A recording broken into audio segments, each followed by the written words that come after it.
ولو هنتكلم على مين ممكن يموت، فأكتر احتمال حاليا ورقم واحد هو جوناثان. هتقولي ليه؟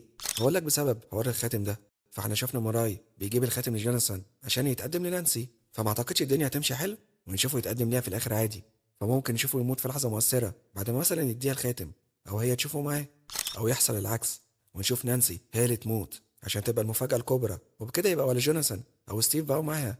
وده عشان من الموسم اللي فات وهي مشتتة، مش عارفة عايزة تبقى مع مين فيهم، والاتنين عندهم مشاعر ليها وبيحبوها، وشفناهم بيحاولوا يبهروها ويتحدوا بعض. فهي لو ماتت هتبقى ما راحتش لحد، والاتنين هيبقوا صحاب اكتر مش في حالة تحدي.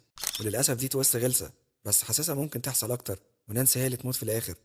كمان داستن قلقان عليه لان موت ايدي مأثر فيه ومخليه متهور اكتر، ومش فارق معاه حاجة قوي زي الاول.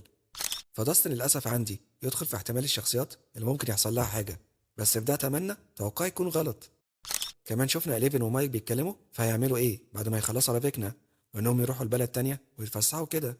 وده ممكن يحصل فعلا ونشوف نهاية سعيدة ليهم زي ما اتمنوا، يا إما حاجة تحصل لإليفن عشان يشوف مايك يروح المكان ده في الآخر لوحده. فده توقعي اللي ممكن يموت، ويا ريت اللي عنده توقعات تانية يعرفني في الكومنتات.